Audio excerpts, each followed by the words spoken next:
atenção na estrutura do Pai Nosso. Quando a gente reza o Pai Nosso, a primeira palavra que a gente fala é Pai. E a última palavra que a gente fala é? Vamos rezar para lembrar?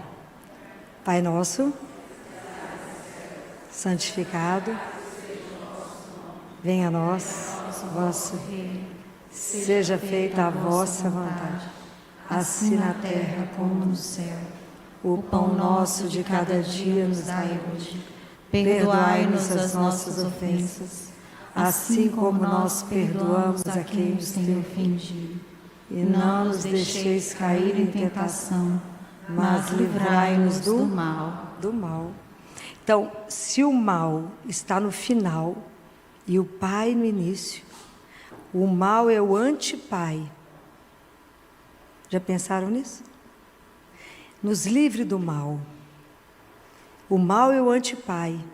Eu chamo Pai, Pai Nosso. Santificado seja o teu nome, venha o teu reino.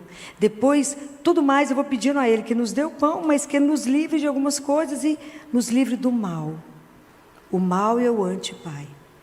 Se a gente pegar a história na Bíblia, eu separei 3 histórias, que a gente vai ver a questão do mal. A primeira está em Gênesis, não sei se alguém está com a Bíblia, no capítulo 3, que é a história da Eva, com Adão e a serpente.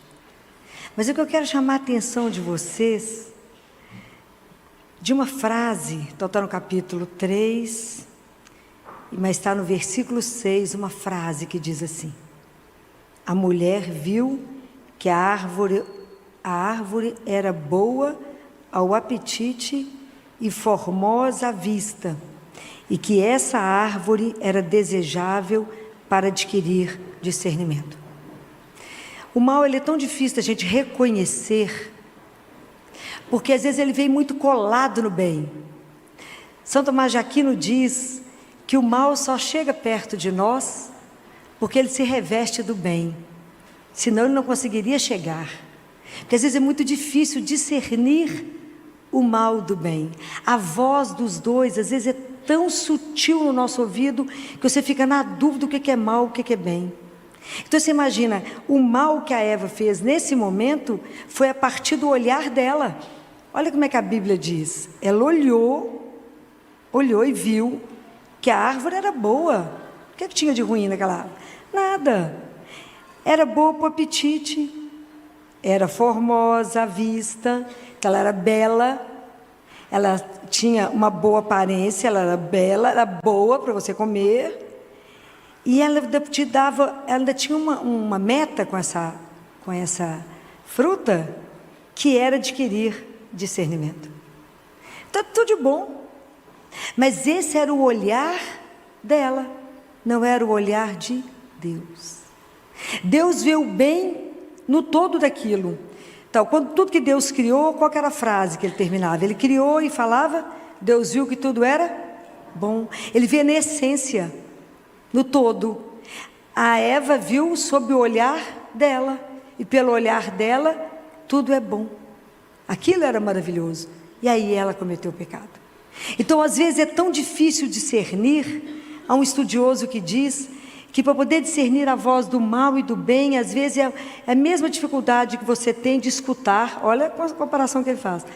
Uma gota de chuva cai dentro do oceano. Como é que escuta? Então, o mal, ele é o sequestro do olhar. Muitas vezes a gente precisa de curar o nosso olhar, a forma de ver, porque o nosso olhar é imperfeito. E na nossa visão, tudo isso é bom, Senhor, mas aonde está o mal nisso? Às vezes a gente não consegue perceber essa gota que cai no oceano, é só uma gota, mas a proporção que ela vai trazer de problema é oceânica. Então, por isso nós precisamos de compreender que nós só vamos vencer o mal quando nós tivermos consciência que nós somos pecadores, que somos imperfeitos, que vivemos a nossa vida na fragilidade. Então a chance da gente errar é alta. Então por isso que nós temos que ser dependentes de Deus e falar, me mostra nessa situação, é boa mesmo? Porque eu estou vendo tudo tão lindo, né? Então, às vezes, as coisas chegam para nós em presentes, em embalagens, que a gente fala espetacular. Quando você abre, está estragado ou podre. Qual a única pessoa que pode ver e te mostrar a realidade? É só Ele, é só Deus. Então, a gente precisa aprender essa humildade. De tudo, mesmo que a gente tenha certeza que é aquilo, fala, mas o Senhor está de acordo? O Senhor vê da mesma forma que eu? Claro que não, mas só me mostra o que é preciso ser visto, para que eu não me distraia, para que eu não pegue alguma coisa errada. O outro exemplo está em Gênesis 4, que é Caim com Abel. Imagina, eles foram os filhos lá de Eva e Adão. Cada um seguiu uma linha, mas quando eles foram entregar para Deus as oferendas, as primícias do que eles fizeram, o olhar de Caim, o coração dele estava cheio de inveja, de ciúme, de rivalidade com o próprio irmão.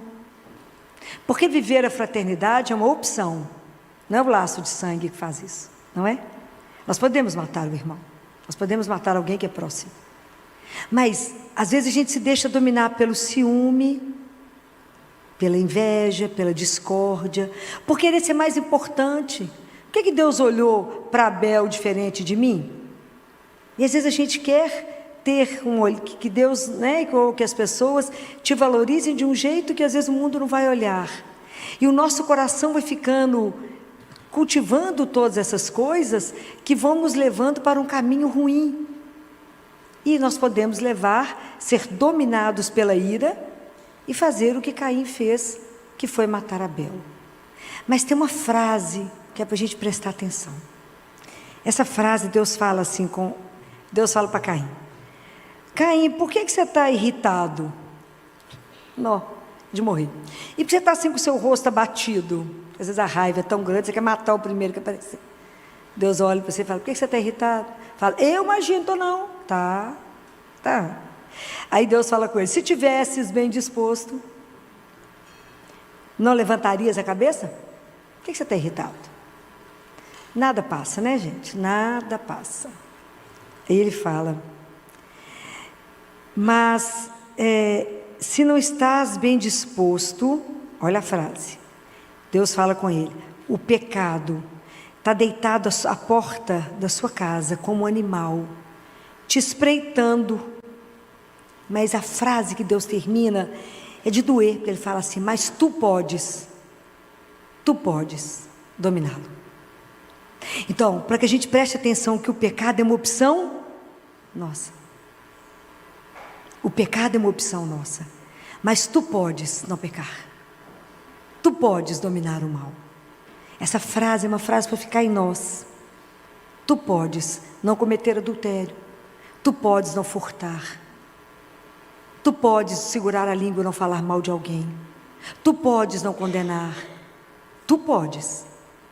Porque enquanto você está irritado de cabeça baixa, o pecado está parado na porta da sua casa. E ele tem uma queda por você. Deus fala: deu uma queda para o seu lado. Tu podes dominar o mal. Diante de ti está a água e o fogo. Estende a mão para onde você quiser. Jesus viveu, sabe girassol, que vive só procurando o sol? Jesus viveu em função do Pai. Quando a gente falou aqui que o mal, quando a gente fala o mal, ele é o anti-Pai, a nossa luta toda na vida é contra o mal na nossa vida, que é o pecado. É a luta toda. E a gente só vence quando a gente entende que a gente é frágil mesmo, pecador, e que a gente não dá conta. E o terceiro exemplo que eu tirei para vocês, também está em Gênesis 50, que é a história de José do Egito. Que o pai dele era alucinado por ele, né? Jacó era alucinado por aquele filho. Aí o ciúme tomou conta dos irmãos, falou: nós vamos matar ele. Se é igual do pai ter preferência por ele, a gente mata. Está vendo quanta coisa a gente tem que trabalhar no nosso coração? Quanta coisa Deus tem que revelar? Porque para que o mal não nos domine. Fizeram o que fizeram com José, todo mundo conhece, jogou ele na cisterna, venderam José, levaram José para o Egito, e José adquiriu um grande cargo lá com o faraó. Na hora que os irmãos dele chegaram passando fome, não o reconheceram. tiveram medo de José, mas José acolheu os irmãos e cuidou deles. Quando o pai deles morreu, Jacó, eles falaram: o quê? Ele vai matar a gente agora. O pai morreu, nós estamos roubados. Mas aí, olha, a importância dessa história de José, é a importância para a nossa vida, para ver como é que do mal nós podemos fazer uma história do bem. Nós podemos transcender a história. Nós podemos mudar isso. A situação de ruim que chegar para nós. Porque tem coisas que a gente não muda como o mal muitas vezes chega. Mas na nossa vida nós podemos determinar como nós vamos receber e viver isso. É uma oportunidade de não ser confinado no mal, mas tomar um outro caminho. Em vez de caminhar na lamentação, na lamúria, Deus Pai fala: não quero filho murmurento. Nós podemos tomar o caminho da gratidão. E olha o versículo 20 do capítulo 50 de Gênesis. Olha o que José responde para os irmãos, que coisa espetacular. Ele fala: o mal que tinhas intenção de fazer-me, o desígnio de Deus o mudou em bem, a fim de cumprir o que se realiza hoje, salvar a vida de um povo numeroso. José poderia ter ficado confinado no ódio dos irmãos, colocado o coração dele pesado, ter feito, porque o ressentimento, ele fecha o coração da gente, ele faz uma crosta e que nada chega. A palavra de Deus não bate mais, a alegria não chega, e a gente vive aquele povo mal-humorado, ranzinza, que tudo murmura, tudo reclama, e que não vê o bem em nada, tudo está ruim, por causa de um ressentimento. Mas naquele momento, quando José perdoa os irmãos, com esse mal que fizeram com ele, José salva uma nação. Pensa bem no tamanho do que a coisa virou. Então, quanta coisa na nossa vida nós podemos transformar, se eu resolvo dar o perdão, se eu resolvo não retribuir o mal com o mal. É fácil isso? Claro que não. Claro que não. Por isso que a gente reza todo dia e pede a Deus que nos livre do mal. Porque a tentação, antes a gente fala, né? Não os deixeis cair em tentação. Vamos cair? Todos os dias e várias vezes ao dia, até no momento da morte. Qual é a grande tentação? Jesus viveu 3 tentações, que a gente vive todo dia. De achar que a vida, nós temos que ter poder, temos que ter, né? Temos que viver de tudo isso que o mundo traz. Mas tem uma tentação perigosa, muito perigosa. Vocês sabem qual é? É duvidar do amor de Deus. Não ter confiança nesse amor incondicional que Ele tem. Isso é uma tentação que nos assola todos os dias. Acontece alguma coisa que vem em desacordo com aquilo que você quer, deseja, a gente fala: Deus não me ama. Deus não lembra de mim. Eu rezo, eu peço, Ele não me escuta. Então a gente vive duvidando desse amor incondicional. A gente vive duvidando que Ele realmente está prestando atenção em mim. A gente vive duvidando que podemos confiar. A gente vive muito mais confiando na nossa própria força, que não serve para nada, do que entregar as coisas para que Deus possa nos ajudar. O grande tentação da nossa vida é esquecer disso. Cada um de nós foi criado antes da criação do mundo. Deus sonhou conosco. É uma coisa impressionante pensar nisso. Ele sonhou, por isso existimos. E quando Ele sonhou conosco, Ele tem um projeto para cada um de nós. Que o dia da nossa morte nós vamos entender, nesse projeto maravilhoso da salvação, que é o mistério, qual é o papel de cada um de nós. Mas a gente se perde, o mundo nos faz perder isso. Então a gente fala: Deus nem lembra de mim, você acha que Ele está me vendo aqui na minha vidinha mais ou menos? E aí eu não penso que Deus tem um projeto e quero viver a minha vontade, e não a vontade de Deus. Então a gente precisa aprender aquilo que Jesus fala: aquele que quer me seguir tem que renunciar a si mesmo, né? O que é renunciar? É esvaziar. Esvazia de você, tira o ego e se enche de Deus. E deixa Deus ser Deus na nossa vida. E deixa Deus cumprir o projeto que Ele tem na nossa vida. Mas a tentação é falar, não, daqui eu vou sozinha. Muito obrigada. Até onde o Senhor me trouxe? Aqui é o caminho. Que aqui eu sei o caminho. Não precisa da sua ajuda, porque aqui eu sei. E a gente precisa do colírio que é Deus, para fazer com que a gente enxergue. O tratamento da nossa vida chama Jesus. Então, a única pessoa que pode nos livrar do mal é o Pai. Mas para que a gente possa conseguir vencer a tentação de todo dia, a tentação de achar que o meu nome, que o poder, meu poder financeiro, que isso me traz tudo, isso é ilusão. O mundo quer nos levar numa ilusão de que possuir as coisas, ser famoso, é o que te traz a felicidade. Isso é engano. É engano. A nossa felicidade não é essa, a nossa felicidade é estar com Deus, né? Então, tudo que tenta nos tirar de Deus é o mal, que quer nos despistar, quer nos levar para outros caminhos, quer fechar o nosso ouvido para não ouvir a voz dEle, quer fechar os nossos olhos para não ver, quer endurecer o nosso coração. Terça-feira eu falei sobre isso aqui. Você sabe o que é coração contrito? A gente vem para a missa e a gente precisava de ter um coração contrito, não é? O que é coração contrito? Então eu vou dar para vocês o exemplo. Você pega uma terra que está seca, dura,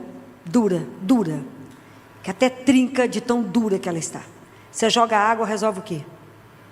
A água não entra.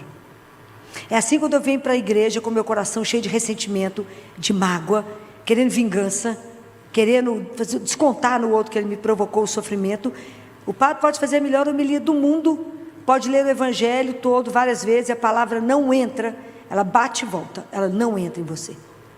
Coração contrito é quando eu pego essa terra, esfarelo ela, eu tenho que quebrar ela inteira, para que aí a água possa chegar e empapá-la.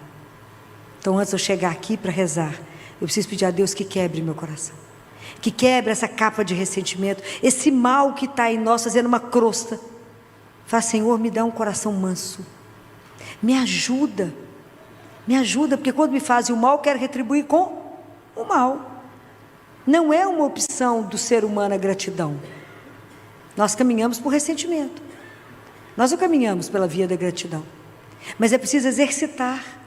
É preciso pedir a Deus que cada coisa que chegar em nós, que chegar como a gente vendo como sendo algo ruim, pedir a Ele a graça de transformar isso numa situação que possa ser melhor para mim, que fazer do mal o bem. Como é que eu tiro o mal, o bem do mal? Deus pode fazer isso, senão Ele não seria Deus. De toda situação ruim, Deus pode extrair o bom, senão Ele não seria Deus. Então eu preciso pedir a Ele que nos mostre quando é que eu corro o risco de pecar, em que momento eu estou correndo o risco de cair em tentação.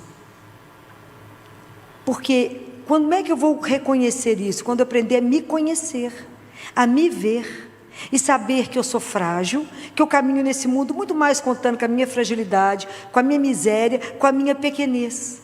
Quando eu reconheço que eu sou pecador, que eu não dou conta de nada, e que eu preciso de perseverar, de permanecer em oração, permanecer com a Eucaristia, com a palavra, eu não vou sobreviver. Se eu não entender que a minha vida é feita do encontro da graça com a liberdade, eu não caminho. Porque eu preciso da graça de Deus para dar conta de caminhar e não pecar. E mesmo assim a gente peca 7 vezes no dia, segundo a palavra. Então é uma luta. A luta contra o mal é a luta de todo dia da nossa vida. O dia inteiro nós lutamos contra o mal, contra tudo aquilo que quer te seduzir, te tirar do Pai. Então, mas a tentação é uma coisa muito interessante na nossa vida, porque ela nos firma no Pai. A tentação, eu acho que ela é importante na nossa vida, porque ela me faz fazer a opção pelo Pai o dia inteiro. Ah, faz isso só hoje. O que tem, né, amor? Nós estamos no mundo, o que tem? O que tem? Só uma vez. O que tem só hoje? O que tem roubar isso? Ninguém está vendo. O que tem? Vê. Mas se eu faço a opção, eu não farei isso por causa dEle, porque eu o amo. Ele é o Senhor da minha vida.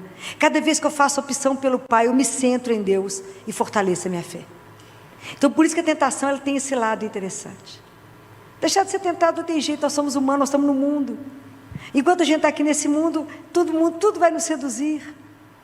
Mas quando a gente conseguir vencer isso, nós fortalecemos a nossa fé. Mas é isso que eu quero dizer para vocês. A tentação, ela vai nos fortalecer. Mas a gente tem que estar atento. Todos os dias a gente reza isso. Me livra do mal. Me dá a graça necessária para reconhecer o risco que eu tenho de cair em pecado e não pecar. Isso é uma graça. Mas que a gente tem que estar atenta. Se a gente não estiver vigilante, por isso que orar e vigiar. É o vigiar. Isso aqui eu corro o risco, então eu não vou. Porque eu não quero ofender o meu Senhor. Eu não quero magoá-lo, eu não quero fazer isso.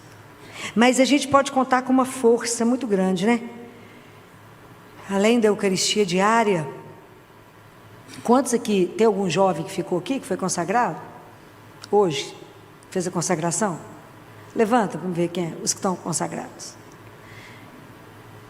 Tem uma coisa interessante, eu também sou consagrada a Nossa Senhora, e uma coisa que eu queria falar para vocês, né? Claro que quem quiser aprender, que nos ajuda profundamente todo dia, é pedir a Nossa Senhora que nos ajude contra o pecado. Vocês aprenderam isso estudando? Aprenderam? O que a gente tem que fazer todo dia de manhã? A gente pede a ela, a gente reza 100 vezes, Ave Maria, Virgem Fiel.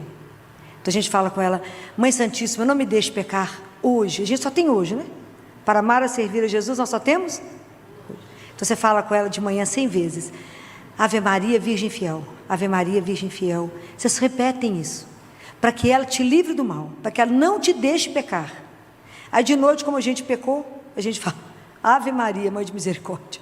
Peça perdão de Jesus por mim. Ave Maria, Mãe de Misericórdia. Mas isso é um exercício diário. Não tem jeito de fazer isso de vez em quando. Vocês têm que fazer isso todos os dias. É igual comer, igual tomar banho, igual levantar. É todo dia nós temos que repetir isso. A outra coisa que eu queria sugerir para vocês, porque a gente faz a consagração, é tanta emoção, e eu fiquei tão emocionada de ver vocês ali se consagrando, que eu lembrei da frase que Jesus disse, que o mal não irá vencer o mundo. E quando eu vi esse tanto de jovem consagrando a Nossa Senhora, eu tenho certeza que o mal não irá vencer. As portas do inferno não prevalecerão. Por mais que as artimanhas do demônio sejam sedutoras, ele não conseguirá vencer. Quando eu vejo vocês na força diante de Maria, não conseguirá vencer. É outra coisa que eu quero sugerir a vocês, que nos ajuda profundamente nessa luta diária. Antes de vocês, porque às vezes a gente não tem o horário certo de rezar do terço, vocês aprenderam a rezar a coroinha de Nossa Senhora? Não leram isso? A coroinha dela? Eu vou deixar escrito para vocês, que é uma coisa fácil, simples, para a gente fazer uma coroinha para ela todos os dias, que vocês vão rezando, vai se nutrindo dela, vai pedindo a presença dela, vai pedindo, Senhora, me ajude, a Senhora venceu o mal, a Senhora pisou na cabeça do mal, me livre das ciladas, porque é tão lindo quando a gente vai pedir começar a rezar a coroinha, a gente fala com ela, dignai-vos conceder-me que vos louve, ó Virgem Sagrada, dai-me virtudes contra os vossos inimigos. Os inimigos dela é o inimigo de Deus, é o mal. E a gente pede a ela, me livre das insídias do demônio. Porque quantas ciladas vão ter no dia? Quanto mais a gente se consagra, quanto mais reza, mais tentação virá, mais problemas virão. Então a gente tem que se armar e armar na oração. E a outra coisa que vocês precisam fazer todos os dias, as 3 vezes, amém, assim seja. Aprenderam isso?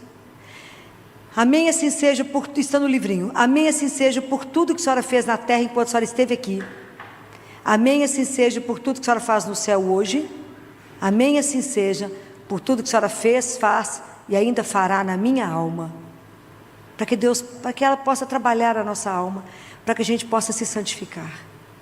Então é um trabalho maravilhoso. Depois eu passo isso para vocês.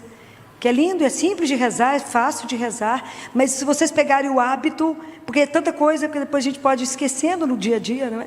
Mas essas coisas dá para você fazer dirigindo, dá para você fazer dentro do ônibus, dá para fazer antes de começar uma aula, dá tempo de fazer. Eu falo que se dá tempo para me fazer, dá tempo para todo mundo fazer.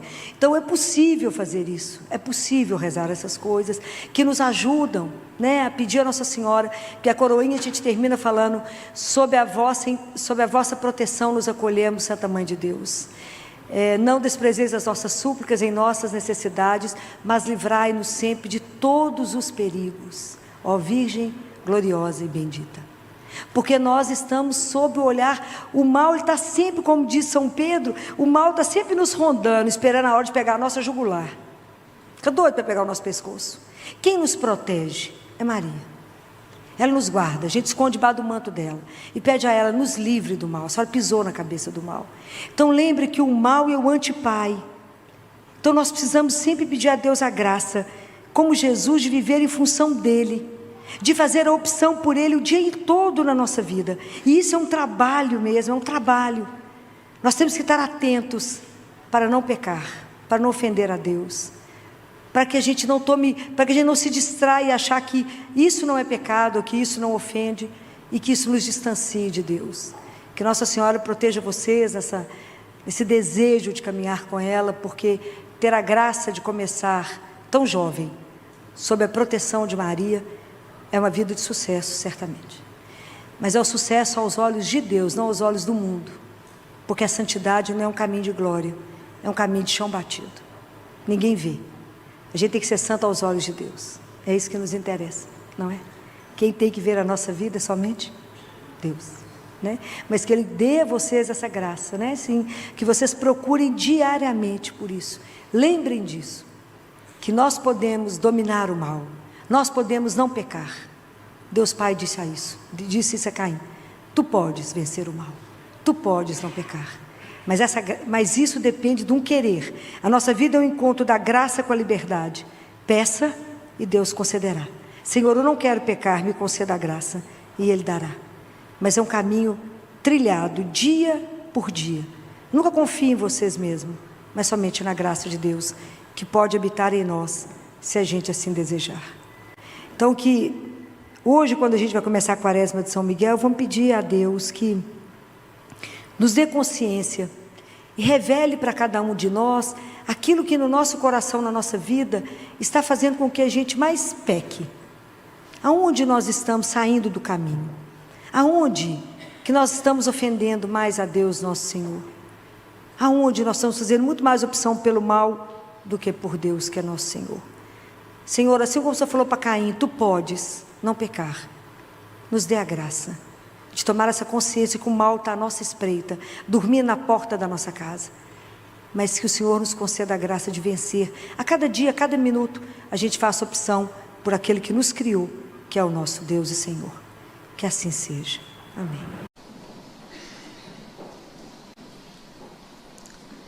Sempre que eu estou rezando para poder preparar esse encontro, eu sempre me coloco sentada daí, para ver o que eu quero ouvir de cá.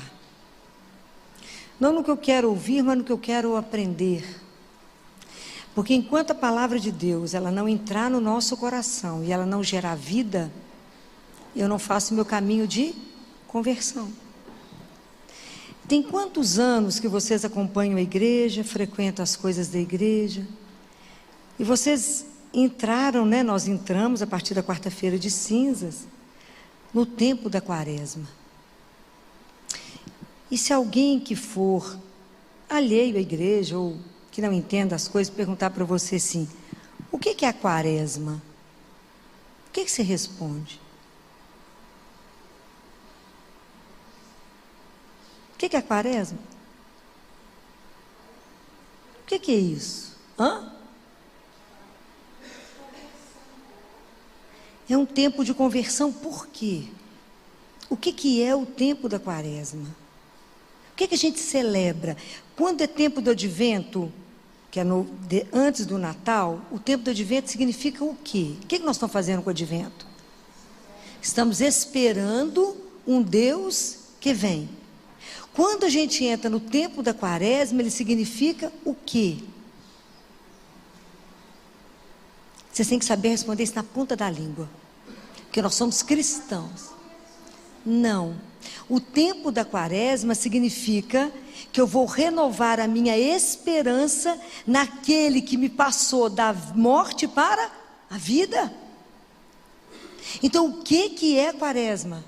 É um tempo forte, é um tempo que Deus nos convida e nos permite para que a gente renove.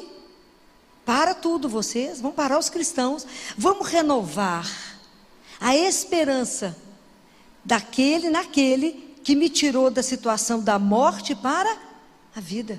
Não foi essa a missão de Jesus? Nos tirar de Satanás e nos devolver para uma vida em Deus, tirar do reino dele e passar para o reino de Deus.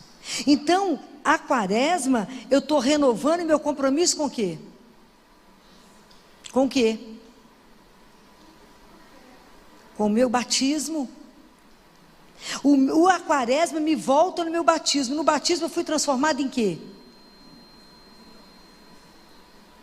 Nós vamos começar a aulinha de catequese. Eu fui renovada, agora no meu batismo eu me torno filha de Deus. Eu me torno filho de Deus. Então a quaresma pode te sacudir e falar: oi, você é filho do Altíssimo. Oi, você é filha do Altíssimo. Então como é que nós estamos nos comportando? Eu estou assumindo diante de Jesus um compromisso como filha de lutar contra o mal. O mal que existe em mim primeiro. Eu não ponho responsabilidade no outro, primeiro em mim. E o mal que existe ao redor de mim, no mundo. Compreenderam? Quando a gente faz o sinal da cruz, a gente faz pelo sinal da Santa Cruz, livrar-nos de Deus nosso Senhor dos nossos inimigos. Que inimigo? Do que eu penso, do que eu falo, do que eu sinto. A gente acha que é os inimigos que estão olhando você torto. É o que está dentro de você. Compreendem? Vocês começaram a entender? Então, se alguém perguntar: o que é quaresma, que vocês ficam nessa confusão? 40 dias. Eu estou renovando a minha esperança. A vida tem que ser mais do que levantar cedo, correr, rezar, pagar boleto e bloquear telefone de São Paulo. Uai, tem que ter um trem a mais do que isso, não é possível, é só isso que a gente faz. Tem que ter alguma coisa a mais, não é não? Então eu estou renovando minha esperança, minha filha. Naquele que é a vida. Naquele que me mostrou que a vida é mais do que a subsistência, que é só pagar conta o dia inteiro. A vida é mais do que isso. A gente está preocupado com a subsistência, ele está pelejando para nos mostrar que existe uma vida eterna. Ai, que escândalo, de que a gente começar a entender isso. E aí eu estou renovando e lembrando que um dia eu fui batizado. Esqueci, né? Guardei o trem lá, guardei. E que eu sou filha. Não é qualquer filha, nem qualquer filho. Amado, amada de Deus. O dia que vocês descobrirem isso, quem vai segurar vocês? Ninguém. Vocês vão ficar insuportáveis. Mas se eu sou filha do Altíssimo, Ele é rei, então eu tenho que me comportar como filha de rei, o filho de rei. Então Deus quer devolver nesse período a nossa dignidade. Porque tem gente que esqueceu que é digno, que é filho. E se eu sou filha ou filho do Altíssimo, eu tenho que relembrar isso. E é tão interessante que a igreja ela tem uma pedagogia, né? Então ela começa toda a quaresma. Primeiro domingo da quaresma são as tentações de Jesus. Toda vez que vocês virem que tem 40 dias, o número 40 na Bíblia é tempo de purificação, é tempo de renovação. Então o povo de Israel não ficou 40 anos no deserto? Jesus é um novo Israel. 40 dias ele vai fazer uma nova caminhada com o povo, ele vai trazer uma outra transformação. Noé ficou 40 dias e 40 noites em chuva. Elias ficou 40 dias escondido. Os pássaros traziam comida para ele, até ele estar preparado para escutar aquela voz que sussurrava que era Deus. Compreendem? Todas as vezes que vocês virem o número 40, a Bíblia está sempre uma coisa confirmando a outra, né? É assim. Então, tem todo esse caminho. E a gente sabe que Jesus foi ao deserto, o Espírito Santo levou ele ao deserto. Ele ficou em jejum 40 dias e 40 noites. Não ficou em jejum dentro de casa, no ar confortável, no ar-condicionado. Vê a nossa humanidade. E o demônio tenta ele em 3 coisas, lembra? Você está morrendo de fome, morto de fome. Fala que aproveita esse tanto de pedra que está aí e faz isso virar pão. Não, só de pão vive o homem. E todas as tentações, Jesus, ele resolveu não negociou com o diabo. Ele falou a palavra de Deus. A última vez que eu falei aqui, falei isso com vocês. A gente não negocia com o pecado. Não é não. Não pode, não negocia com ele. Não negocia com a tentação. Resolve ela. Mas ele falou com Jesus do pão. Falou com Jesus assim. Levou ele para Jesus para um lugar alto, mostrou os reinos todos. Falou que isso tudo é seu, ó, se você quiser. Todas as almas, todas as pessoas, todos os reinos. Desde que você me adore. E depois falou com Jesus, então, não, meu filho, não precisa sofrer não, vão lá em cima do templo, faz uma pirueta bacana, uma coisa escandalosa, e você prova que você é o Filho de Deus. Então preste atenção. Quando as 3 tentações, quando ele fala com Jesus, olha a importância disso. Jesus estava com fome. Quando ele fala com Jesus sobre o pão, isso aí está relacionado, todos esses 3 pecados, todas essas 3 tentações, estão relacionados com a conversa de Eva com a serpente. Jesus veio curar para nós o pecado.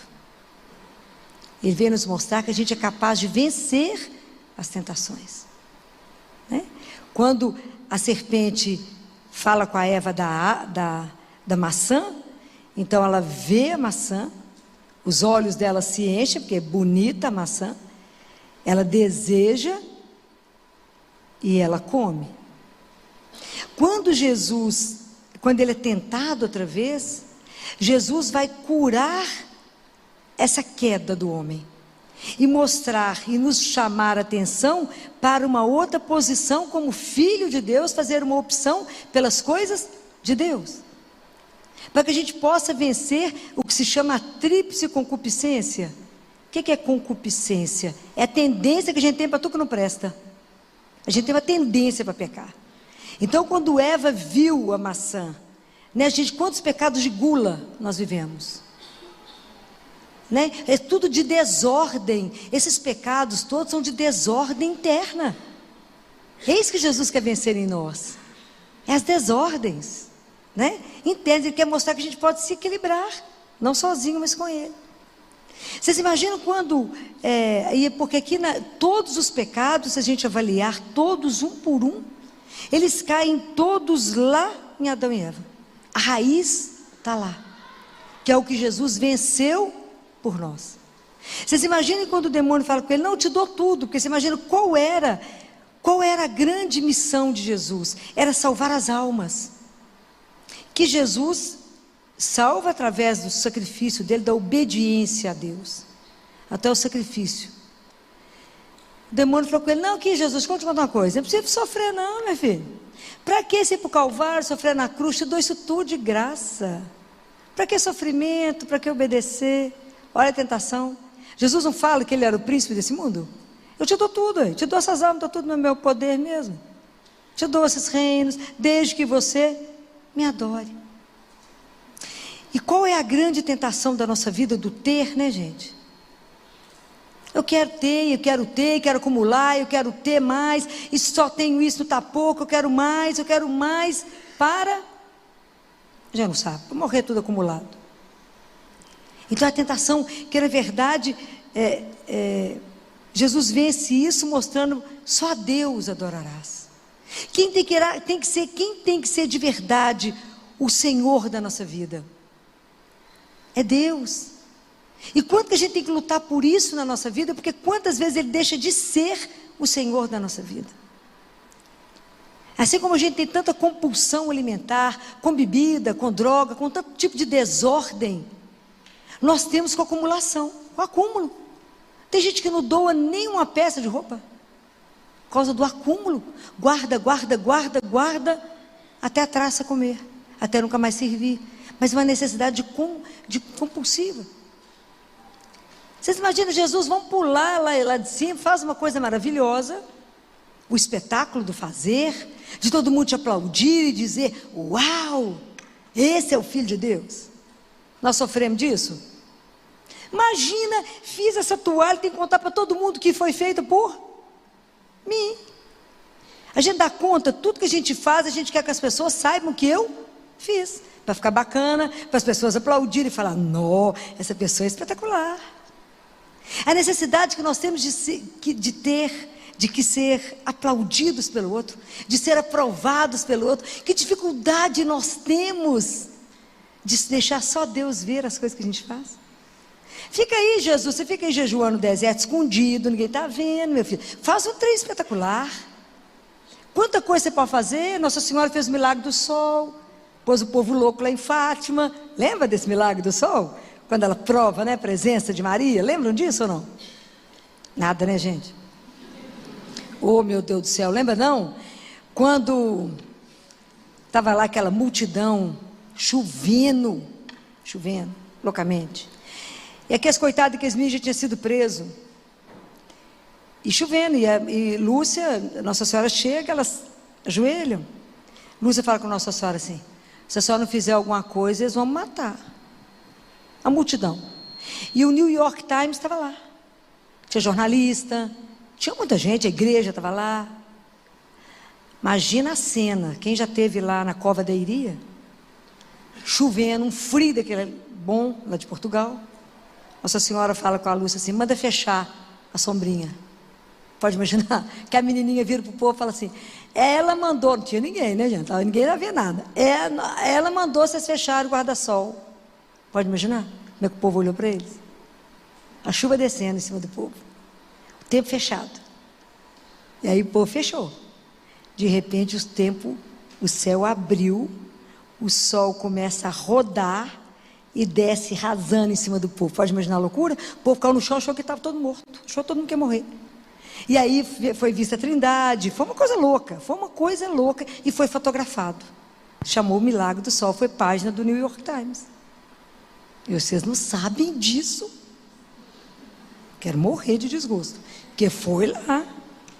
Ah, meus católicos. Entenderam? Então imagina, o demônio falou com ele, faz uns trem bacana, para fazer tanta coisa bacana, os anjos podem vir te pegar, vocês podem dançar no ar, quanta coisa você pode fazer escandalosa. Se és o Filho de Deus. E é tão interessante aqui, né, gente? Porque Jesus, ele vai acabar de pegar esse orgulho, né? Porque nós somos vaidosos. A gente quer o aplauso do outro, a gente quer que o outro saiba de alguma forma que eu fiz. Fazer escondido não agrada.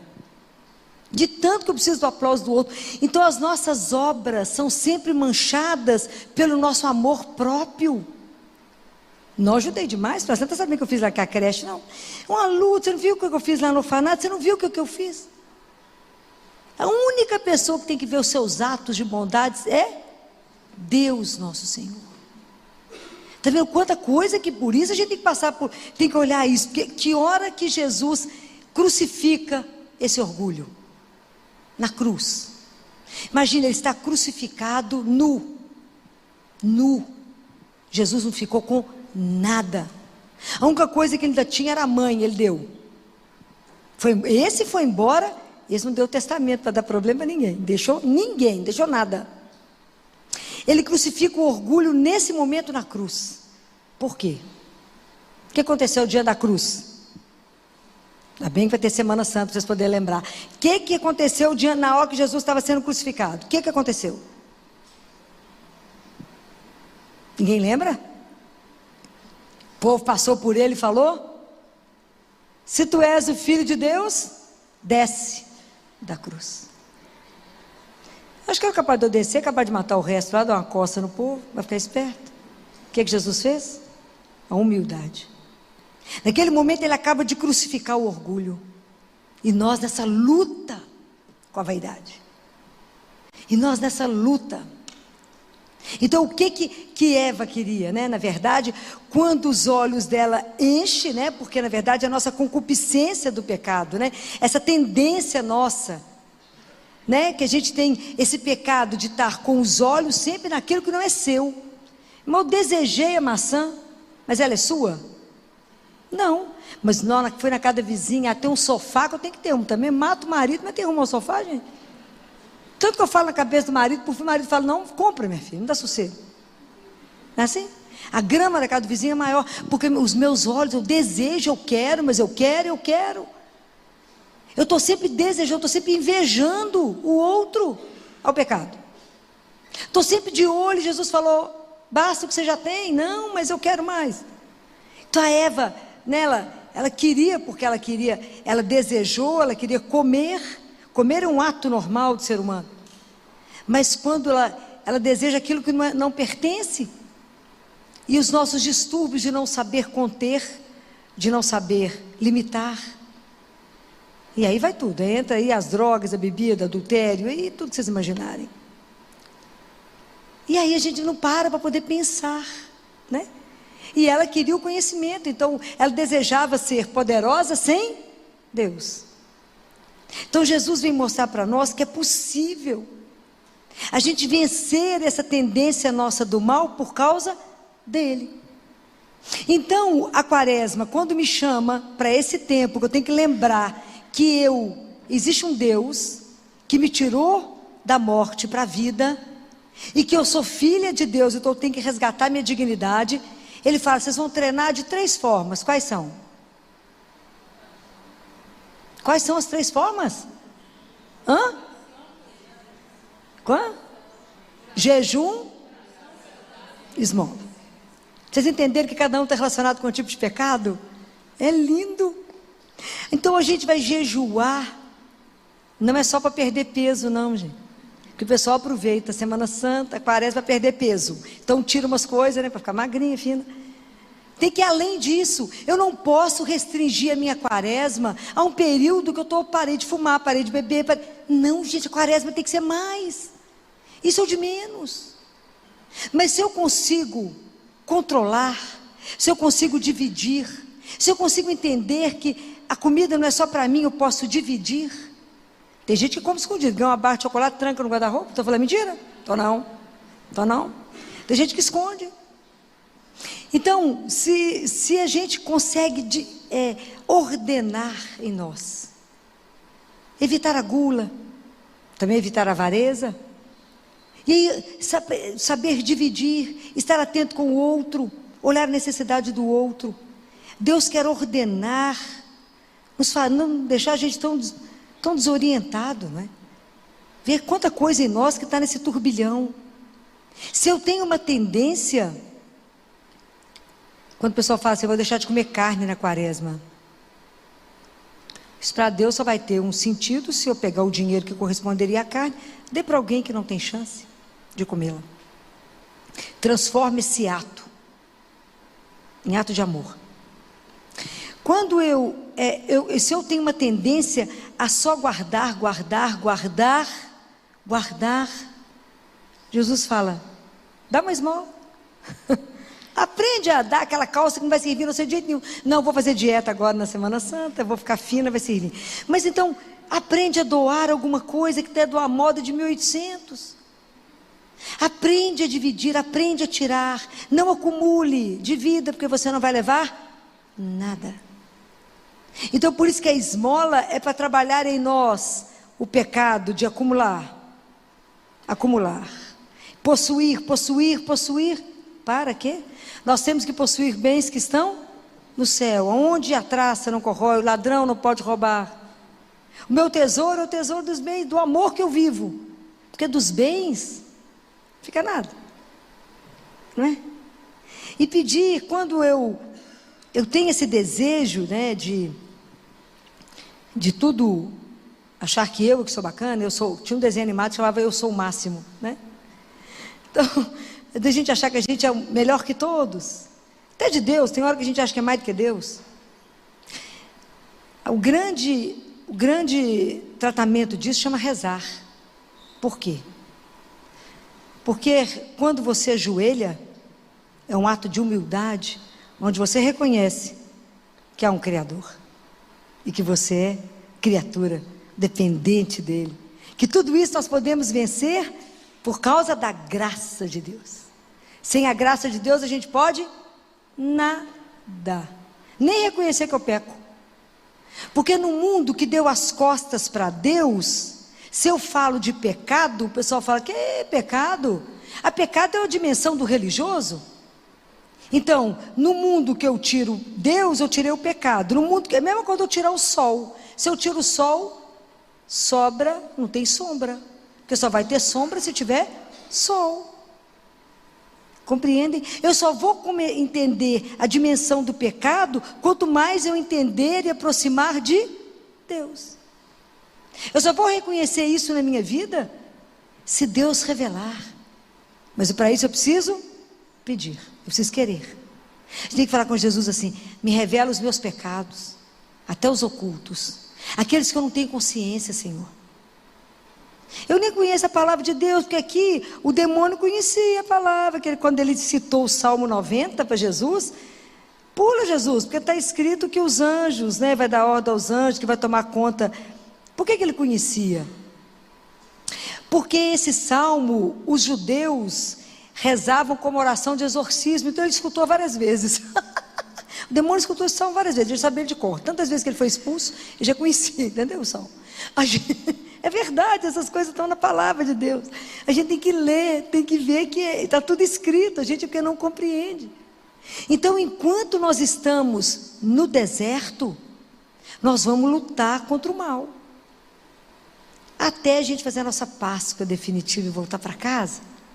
Mas nós estamos caminhando para a nossa Páscoa. Cada dia falta menos um. Mas até lá, nós estamos inseridos no mundo. E nós temos que lutar contra tudo isso. Porque hoje nós vivemos o mundo do espetáculo. Qualquer coisa que eu faço, eu posto na internet. Faço foto, porque eu quero ser famoso, chique, bacana. Isso aqui é importante.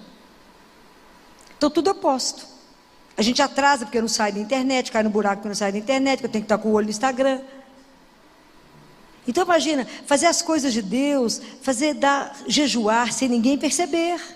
Pode ficar um cara de morta, o povo olhar, por que você está batida?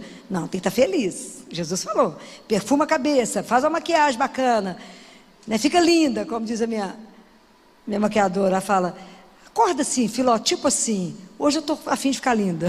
Então assim, acorda arrumada, bacana, sem ninguém perceber que você está em jejum, mas tudo por causa dele. Eu vou dar atenção ao meu irmão, vou dividir as coisas por causa dele. Porque ele falou, ame ao pai, acima de tudo, e ao irmão, como eu te amei. É assim. E reza. Então o mundo vai querer ver você de joelho? Não tem espetáculo. O caminho de Deus é um caminho que eu já falei com vocês mais de uma vez. É chão batido. Não tem brilho, não tem aplauso. Tem sofrimento.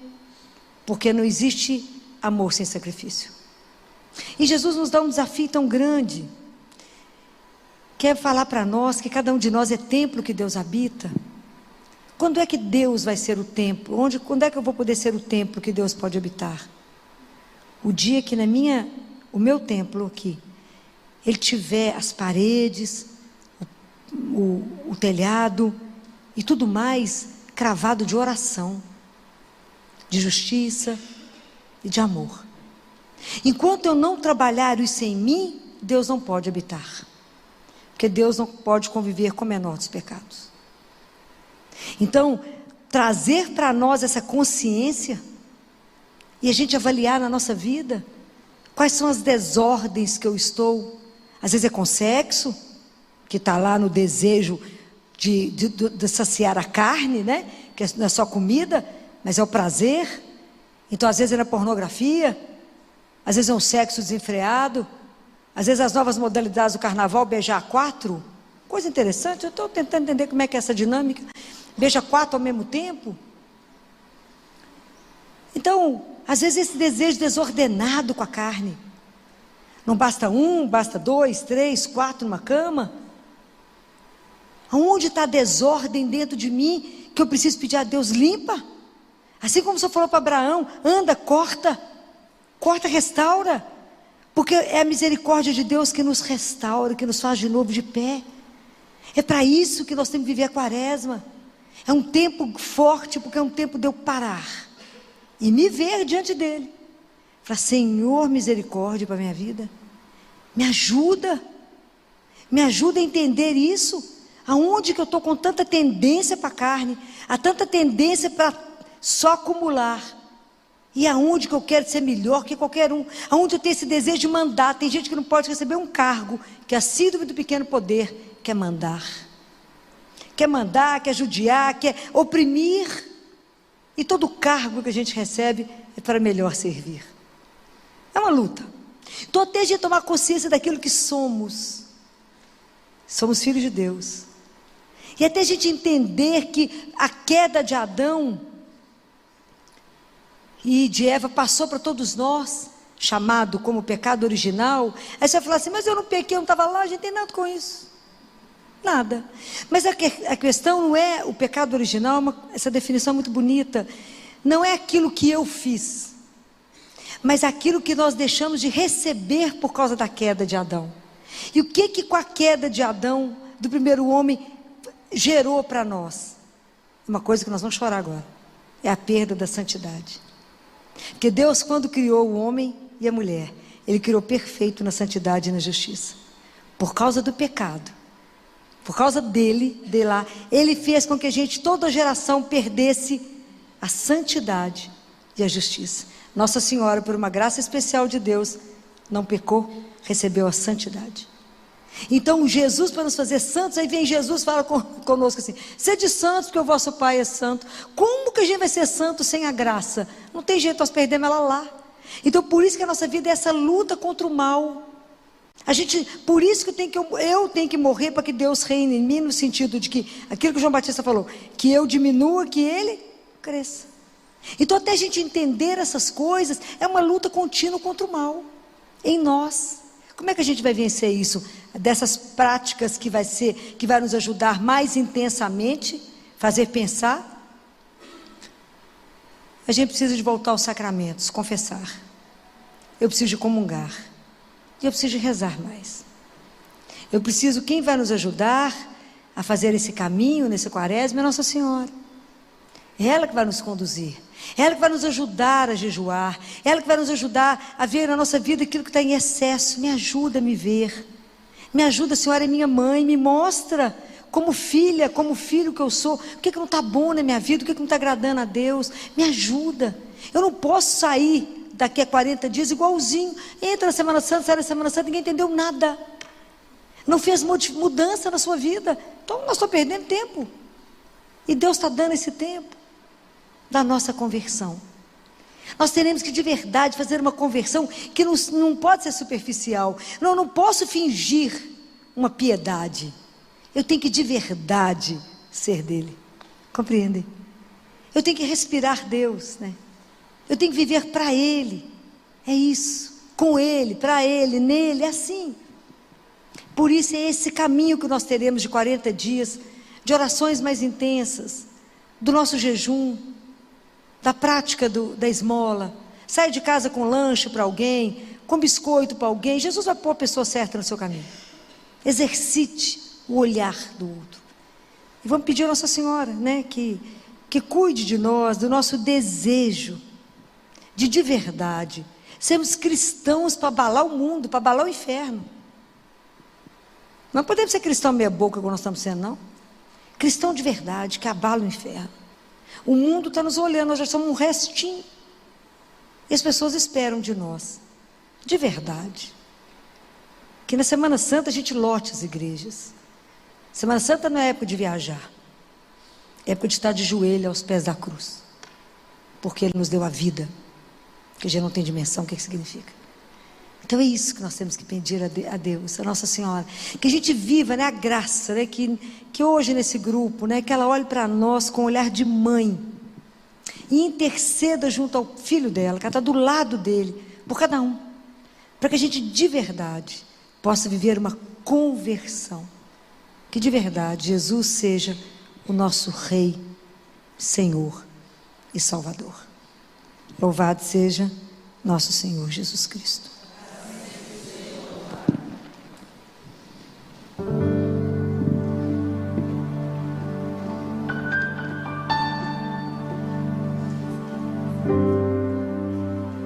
Boa noite, gente. Nós estamos iniciando o mês de outubro.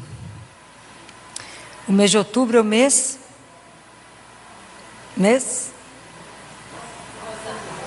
do Rosário, mês das vocações. E é por essa vocação que eu quero conversar hoje. Às vezes, a nossa caminhada espiritual é uma coisa que dificilmente a gente pensa, não é? Dificilmente. Dificilmente a gente para pensar na nossa caminhada espiritual, na nossa vida cristã.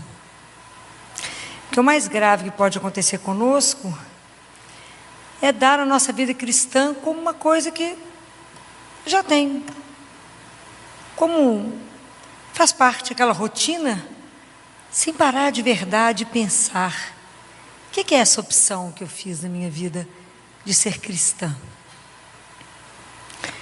Dificilmente a gente reage como um ateu que te pergunta assim, para um cristão: tem pensado em Deus?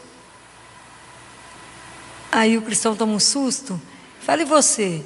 Fala: eu não consigo não pensar a não ser nisso. E a gente descobre que a gente não pensa nele. A gente descobre se a gente tem vida espiritual, interior. A gente tem que fazer uma pergunta para a gente: onde estão os meus pensamentos, os meus sentimentos e os meus afetos? Em que eu penso o dia inteiro?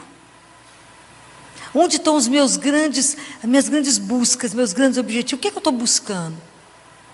Porque não está escrito na palavra de Deus que aonde está o nosso tesouro está o nosso coração. Aí a gente quer morrer de vergonha quando faz uma pergunta dessa, né? O que eu pensei hoje o dia inteiro? Nossa Senhora, qualquer outra coisa, menos em Deus.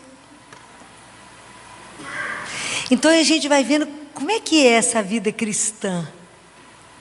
Porque às vezes a gente vive como um ser sem desejo.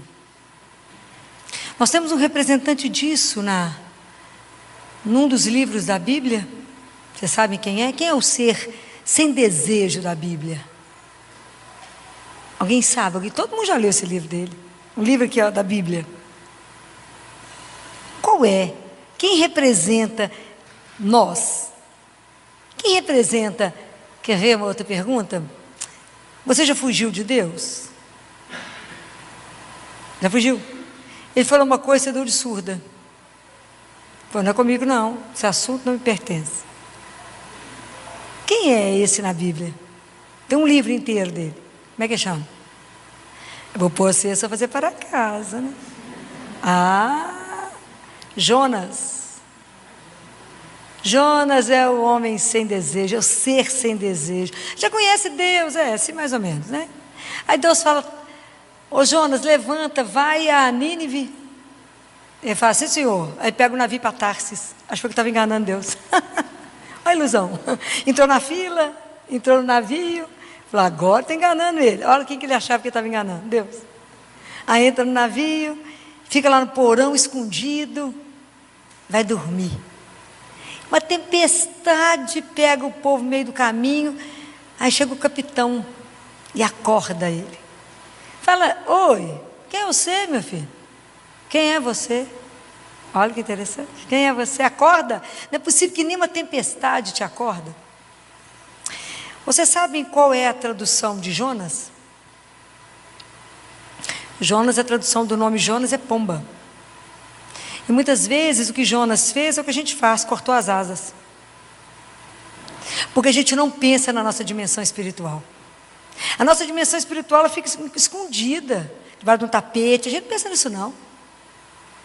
De verdade a gente pensa na nossa caminhada, de como é que eu estou caminhando espiritualmente? Não, a gente não pensa de jeito nenhum. Só quando vocês vêm aqui terça-feira que eu chamo vocês, né? Fora isso passa. Aí quando você sai na porta lá, aí então já mudou o assunto, já ligou uma música bacana e tá, esqueceu tudo. E se sacudiu muito a cabeça nas curvas, que não lembra nem onde é que teve. É assim, porque não dá raiz. Por que a nossa vida espiritual é assim? Porque precisa que a gente tenha uma coisa que a gente precisa pensar, a gente precisa tomar, na verdade, uma coisa que se chama decisão. Tem que ter um querer e eu tenho que decidir. Então o que nos falta é decisão. A gente fica sempre parada, quem sabe, uma hora eu faço isso. Aí quando eles pegam Jonas e falam com ele, quem é você? Qual que é a resposta de Jonas? Já vocês não devem ter lido o livro. Ele fala, eu sou um hebreu. Qual que é a tradução de hebreu? Ele tinha total consciência de que ele era. Eu sou um ser de passagem. Eu sou um passante. Isso é a nossa consciência. Quem é você? Eu sou um ser de passagem. Eu estou aqui de passagem.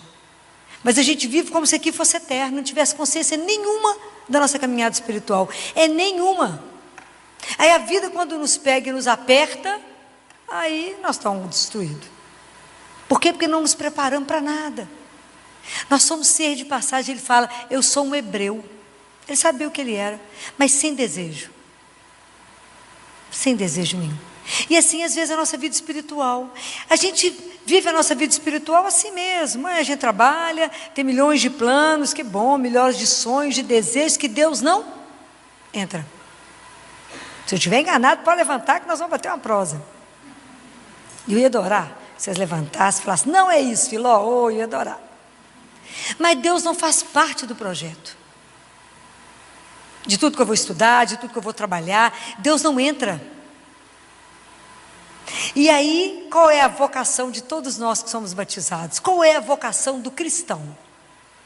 Independente se você escolheu para exercer na sua vida, ser padre, ser uma freira enclausurada, descalça, que ninguém vê. Você decidiu que você vai ser médica como eu, advogado, dentista, empresário. Eu vou ser professora, eu quero ser um alto empresário, como diz uma cliente minha, pequenininha, fala assim, Filó, eu não sei, mas eu sei que eu vou ser uma alta executiva, famosíssima. Que bom, aos 5 anos a gente pensar nisso, né? É ótimo.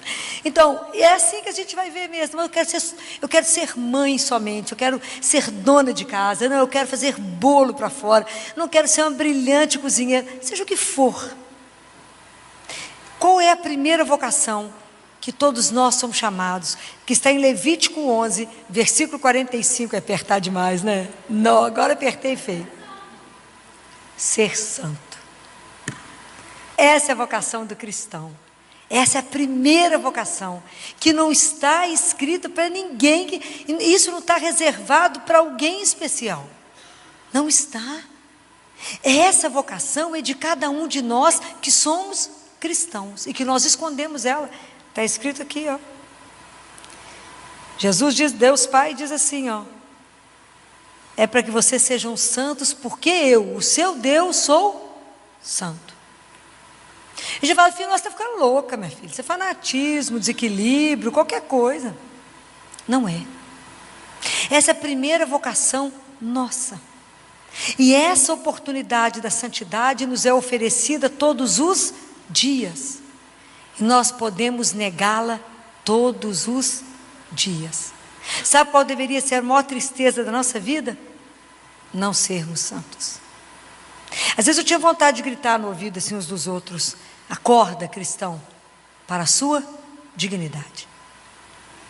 Somos filhos de Deus, filhos do Altíssimo.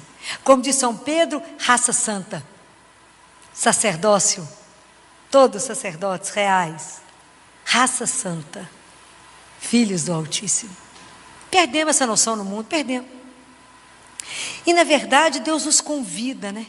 Independente daquilo que você faz, independente de onde você está. O que é a santidade? É viver aquilo que te é dado viver, com amor.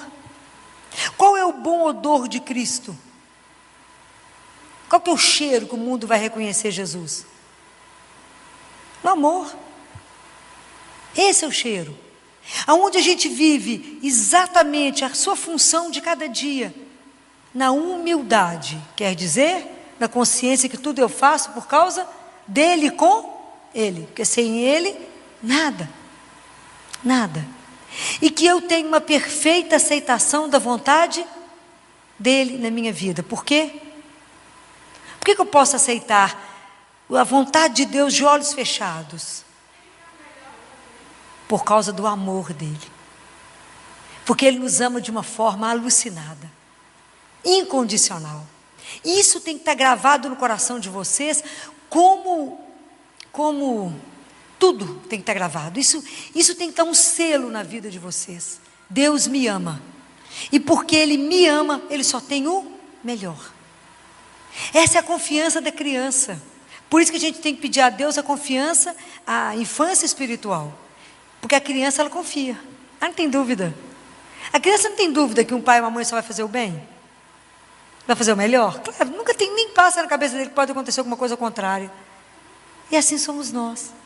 Nós temos que ter confiança absoluta no amor, porque Deus não pega o amor dele e fraciona um pedacinho para você, um pedacinho para você, não. Guardem isso, é uma coisa, é tanto mistério, né, nessa relação de Deus conosco, porque é como se cada um fosse o filho único dele. E todo o amor que Deus tem é só para você. Já imaginou o dia que a gente for convencido disso? Nós vamos ficar insuportável. Insuportável. Eu tenho um pai que ninguém dá conta dele. O meu pai do céu. Ele me ama. Então, mas não aconteceu isso na sua vida? Eu falo, Deus seja louvado, é meu pai. Tenho certeza que ele deve ter peneirado e aconteceu só isso. Porque se fosse sem a ajuda dele, a coisa estava pior. Sabe aquela confiança incondicional? Por causa do amor. E é tão interessante que a gente fica achando que a gente tem que ter uma coisa grandiosa. Mas eu não dou conta de ser santo. Ninguém dá conta. Lembra das bem-aventuranças? Quando Jesus assentou, ele falou assim, olhando para o povo: felizes vós, os pobres. Felizes vós, os puros. Felizes vós, que buscam justiça. Felizes os... Porque, na verdade, qual é a matéria que Deus trabalha? A minha santificação e a sua santificação. A minha miséria, a minha fragilidade. É ali que Ele trabalha. É onde eu não sou nada, é que Deus faz. Compreendem?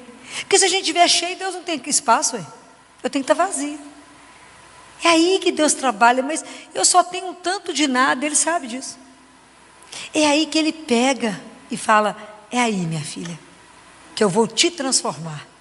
Então, se vocês observarem, quando o povo pede para Jesus um milagre, um sinal, o que Jesus responde? Ele fala assim, o único sinal que vos será dado é o sinal de Jonas. Vocês estão agora melhorando. É o sinal de Jonas, que é o sinal... O que aconteceu com o Jonas? Ele foi transformado. Num ser sem desejo, num ser que achava que a salvação era só para ele, para poder entender que Deus quer a salvação de todos, que Deus quer uma relação íntima com todos, que Deus quer que cada um de nós, aonde a gente esteja, a gente revele uma presença de um Deus vivo, porque Deus é vivo. Nós não podemos entender ou achar, viver sem esse ser de desejo, esse ser morto, né? A sídia da alma, né? Essa coisa, essa tristeza, esse trem assim... O que você tem? Nada. O que aconteceu? Nada. O que você quer? Nada. Que povo não quer nada, não gosta de nada, não quer, tanto faz nada. Presta atenção. Né? O povo de Deus tem que ser um povo, né, que tem desejo, né?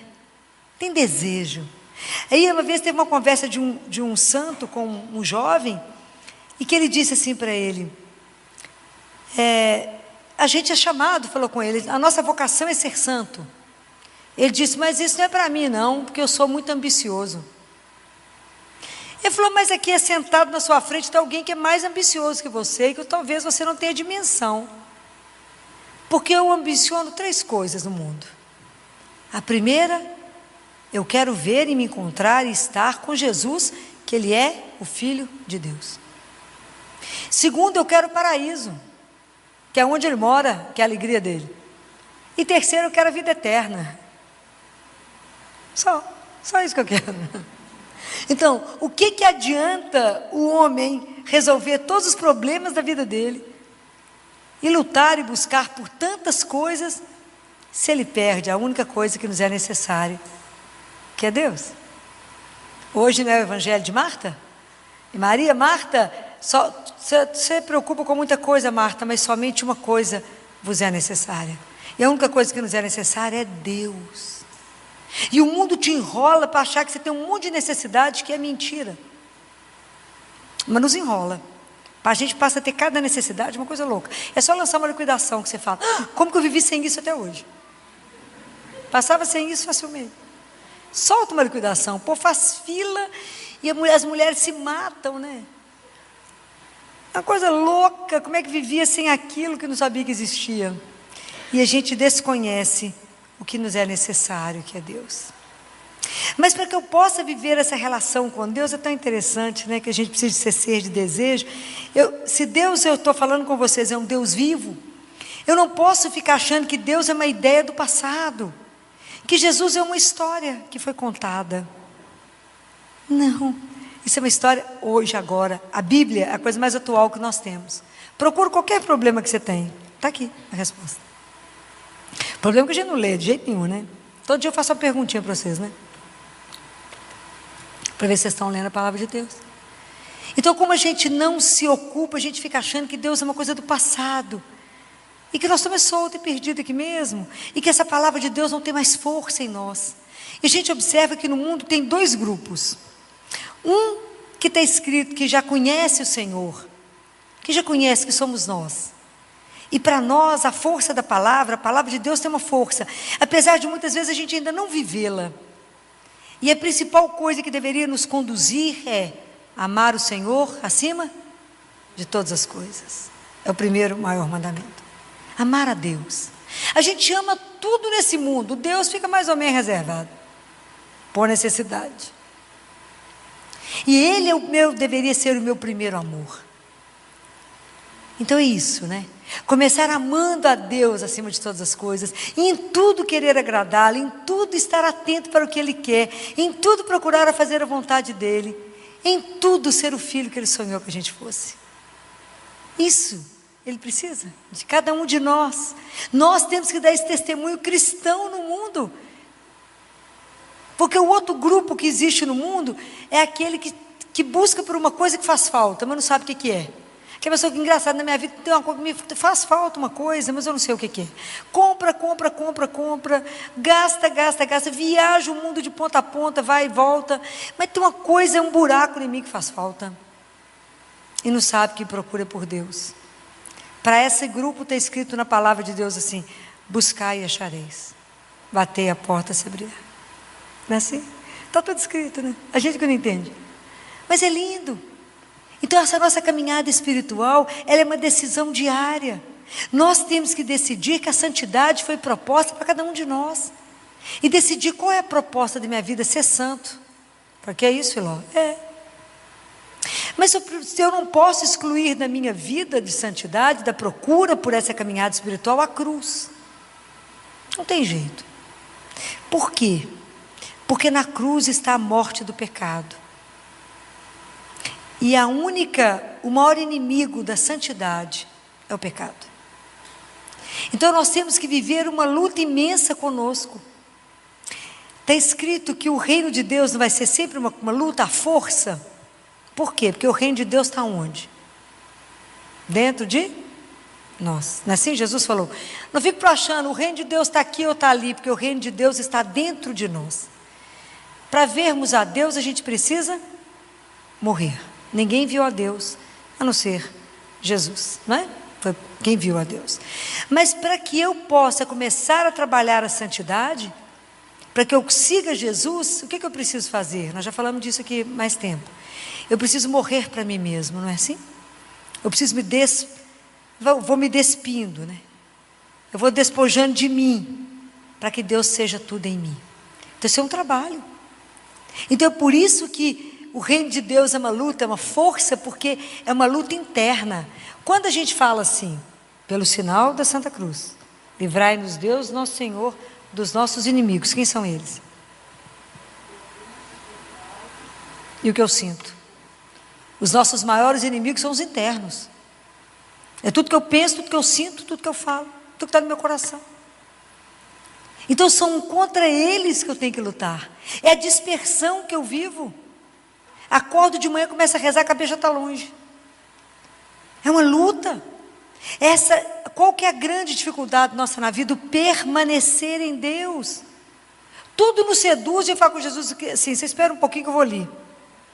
Muda o caminho. Por não dar certo, ele volta para ele meio com aquela carinha assim, voltei.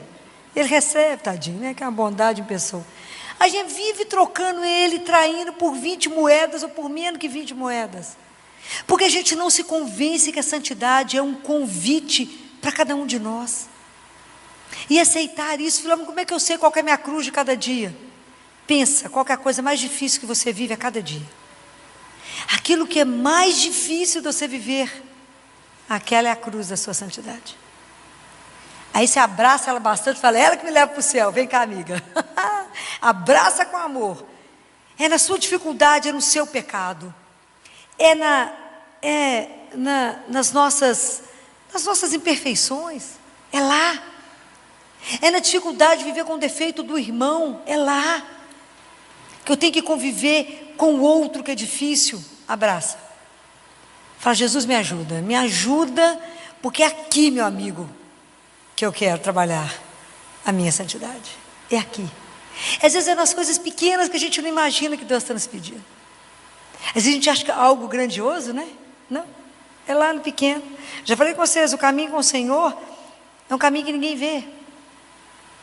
É você cumprir todos os dias com amor aquilo que Ele te convidou a viver. Em tudo falar, dai graças. Em tudo falar, obrigado por me permitir. Quando eu penso naquela mãe que eu contei para vocês, aquele menino que foi batizado, lembra da Mônica? Semana passada ele foi embora para casa, né, gente? Porque ele teve morto e voltou, né? E ela falava comigo, doutora Filó, a senhora imagina, eu sou escolhida para ser a mãe dessa criança com essa síndrome tão grave. Eu sou escolhida, doutora. A ninguém ele escolheu a mim, doutora. Pode imaginar que privilégio eu tenho? Qualquer um de nós que olhasse a criança e falasse, essa mulher é louca. E ela tinha uma alegria dentro dela, nunca vai andar, porta não, nunca vai falar, problema nenhum, doutor, ele é meu, doutor, que alegria, esse menino é meu. Igualzinho a gente reage, qualquer coisa que acontece, fala, por que comigo? Eu não mereço, Senhor. Não é assim? A culpa de tudo é para Ele. Então hoje, quando eu vi que era outubro, que era mês das vocações, eu precisava provocá-los, porque eu preciso me provocar. Nós não podemos ficar em parque de estacionamento espiritual. Eu tenho que estar a caminho. A minha vida espiritual tem que me provocar. Eu não posso ser como aquele jovem rico que chegou perto de Jesus e falou com ele, mestre, o que eu faço para ter a vida eterna? Jesus falou, cumpre os mandamentos. Ele falou, mas eu estou fazendo tudo. E Jesus sabia que ele estava fazendo tudo. Jesus falou, então agora vende tudo que você tem e me segue. Ele não deu conta, porque a segurança dele estava tanto naquilo que ele tinha, que ele não deu conta de abrir mão daquilo para viver a aventura de viver a confiança absoluta em Deus. Ele não conseguiu colocar a confiança dele em Jesus. E às vezes na nossa vida Deus nos convida para uma coisa e fala com ele, não estou escutando, não é comigo. Fulano vai ali, não é comigo esse assunto. E a gente não percebe igual Jonas, que eu recusar ouvir, eu causo tempestade em mim mesmo e ao redor. Jonas fez uma tempestade no mar, até ele assumir que era ele, que não estava fugindo de Deus. Não vamos fugir dessa nossa parte espiritual. Vamos começar a procurar olhar para as coisas do alto. Como disse um sacerdote quando eu fui confessar, olha para cima, Filó, e somente para cima. Então, o dia inteiro eu falo comigo, Filó, olha para cima. Olha para cima. Busca as coisas do alto. Fica atenta em todos os momentos aquilo que Deus te chama. Lembra que a nossa vocação é de sermos santos aos olhos de Deus. É viver a vontade dEle em tudo. É viver com amor aquilo que Ele pediu que eu vivesse. A gente fica achando, Filó, mas esse assunto é muito difícil para nós, não é não? Pois Ele que fez a proposta, tudo que Deus propõe, Ele que vai nos ajudar a fazer. O que é que nós já descobrimos? Que nós não damos conta de nada sem Ele, não é? Quem sou eu? Sou capaz de alguma coisa? Não. Mas eu sou capaz de tomar uma decisão. Eu tenho que ter um querer, porque a nossa vida espiritual é o encontro da graça com a nossa liberdade. A gente pode sair daqui e falar, eu nunca mais quero esse assunto, mas eu posso falar, eu quero, Senhor, ser santo, trabalhe em mim. É diferente. Então eu tenho que pensar na minha vida espiritual e falar: nossa, Senhor, minha vida espiritual é um nada. Eu me contento, eu ainda não sei viver a fé com a minha vida. Eu dissocio. A fé é só o dia que eu vou na igreja. E a minha vida é como se ela caminhasse à parte. Não pode. Tudo na minha vida tem que estar pautado porque eu tenho Deus como Senhor da minha vida. Isso será completamente diferente. Sua forma de pensar, sua forma de agir, sua forma de viver é completamente diferente. Porque eu estou na presença de Deus. Não é assim que ele fala para Abraão? Anda na minha presença. Isso é íntegro. Tomar a consciência cada dia que eu levanto que eu estou na presença de Deus. O que você vai fazer de errado? Você está na presença de Deus. Nos falta essa consciência. Nos falta a consciência de que Deus caminha conosco. Senhor, eu quero responder o que o Senhor escreveu aqui em Levítico. Eu quero ser santa, porque eu quero ir para o céu. Mas o Senhor sabe da distância, do desejo, para que eu possa realizar isso. Mas no meio disso, existe uma coisa: o amor do Senhor. E é o meu desejo de permanecer colada no Senhor Jesus, que essa seiva que vai me dar a força, porque sem Ele eu não sou nada. Então me dá a graça de permanecer e dê a Ele o documento de que Ele possa fazer na sua vida aquilo que Ele quiser. Mas para isso a gente tem que ter a confiança que Deus só vai fazer o melhor. Não é difícil? Difícil. Eu volto a falar com vocês aquilo que ele falou para Gabriele. Gabriele, tanta gente já me dá a mão para andar junto, mas quantos será que terão a coragem de fechar os olhos e me deixar ir, fazer o que eu quiser fazer? Nos falta confiança. Ele diz assim: por acaso vocês já pensaram que você ainda não nasceu? Você já pensou nisso? Ele pergunta isso para ela. Ela fala com ele: como é que é, Senhor? Eu não nasci? Ele fala: Gabriele, você ainda não nasceu para a vida verdadeira, para aquela vida que não vai ter doença, Gabriele. Não tem morte, não tem sofrimento, não tem nada, Gabriele. Então prepare esse dia, esse é o dia da morte, não é? Prepare esse dia, Gabriele, como uma festa que você organiza aqui na terra. Cuida dos detalhes de tudo, Gabriele. Faça isso como uma grande festa. O resto eu preparo de lá. Isso é uma coisa louca, não é? Mas não diga que a gente tiver fé suficiente para isso. Falar: o que você está preparando com tanto cuidado? O dia da minha morte. Ah, coitada, ficou louca. Não. Mas eu estou me preparando, porque na verdade, se a gente pensar, a gente nasceu para esse dia, para voltar para a casa do nosso Pai. Essa é uma coisa escandalosa, de maravilhoso, né? Porque eu não dou conta nem de pensar nisso, de tão bom que vai ser. Então, pensar que enquanto eu estou a caminho, eu tenho que me preparar. E a nossa vocação é da santidade. Não permita que a sua vida espiritual esteja no piloto automático, na inércia. Aquela coisa sem desejo, aquela atonia da alma, aquilo que eu acho que eu já ganhei. Entenda que o maior tesouro que nós temos na vida é tomar consciência que somos amados. Mas o fato de eu tomar consciência disso não significa que eu tomei posse disso, compreendem? Uma coisa é eu saber que eu tenho um tesouro, outra coisa é viver desse tesouro. O dia que a gente tomar posse, nós vamos vender qualquer coisa. Não é assim a parábola? Que aquele homem que descobriu um tesouro, que sai, volta e vende tudo? É esse tesouro, é essa certeza que eu sou a filha única, amada do meu Pai. Nossa, eu vou viver para Ele. Tudo que eu fizer eu tenho que pensar: isso agrada ao meu Pai? Isso está de acordo com o meu Pai? Vou fazer isso e sob o olhar dele, o Senhor está de acordo? Viver em profunda unidade, comunhão, em relação profunda de amor com Deus. Você vê que é uma vocação simples, né, gente? Que eu propus hoje, né? Coisa bem discreta. Mas não podemos esquecer que essa é a nossa vocação. Esse é o primeiro chamado. Se estamos guardando isso, escondendo isso, a gente pensa que a gente está adiando a nossa vida espiritual. Nós estamos adiando começar a nossa vida. E não se esqueçam, assim como a parábola, lembra da parábola dos vinhateiros, que o Senhor chamou um que foi às 9 da manhã, outro foi meio-dia, outro foi às 3 da tarde, outro foi 6. É porque em todos os momentos, aí esse é um significado, não é? Deus vem à nossa vida.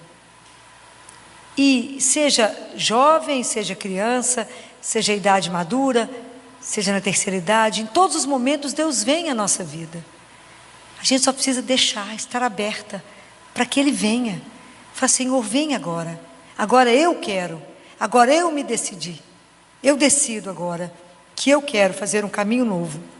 Eu não quero ter a vida espiritual tão reduzida, Senhor, a uma missa, a quem sabe a um grupo de oração, a confissão uma vez por ano. Às vezes eu estou reduzindo demais a nem pegar a palavra de Deus, a não meditar de verdade e a ter o meu coração parado somente naquilo que não me leva a lugar nenhum, naquilo que eu vou ter que deixar quando o Senhor me chamar. Eu estou colocando a minha riqueza onde ela não é a riqueza. Eu estou colocando as minhas preocupações naquilo que não vai me sustentar. Então eu preciso ter coragem da gente se ver, se avaliar e decidir. A dificuldade na nossa vida espiritual não são os obstáculos, não são as coisas que colocam no nosso caminho. A dificuldade da nossa vida espiritual está na nossa falta de decisão. A gente não sabe se de verdade a gente quer ou não caminhar com Deus. É isso que nós cristãos precisamos decidir. Eu acho que hoje chegou o tempo em que os batizados precisam ser reevangelizados. A viver de verdade, a proclamar que somente Jesus é o nosso Senhor. Nós estamos com a vida muito dividida e nós temos muitos senhores dentro de nós e dificilmente nos curvamos ao verdadeiro Deus. Precisamos realmente parar e pensar. O mês de outubro é para a gente pensar. A minha vocação é a de ser santo. Então, que cada um de nós pense nisso hoje. Não só hoje, mas que esse assunto possa incomodá-los e lembrar da sua dignidade. Que às vezes você não está andando e não está vivendo com a dignidade que esse nome te faz. E que Deus permita que o nosso processo de santificação, que teve início no nosso batismo começou o nosso processo de santificação, não seja interrompido, mas que por intercessão de Nossa Senhora, nossa mãe, esse processo seja um contínuo até o momento da gente sair daqui, abrir a porta e voltar para a casa do nosso Pai. Que Nossa Senhora, que a nossa mãe, interceda por nós, junto a Deus, e que nos forme os santos de Deus. Louvado seja nosso Senhor Jesus Cristo. Para sempre seja louvado.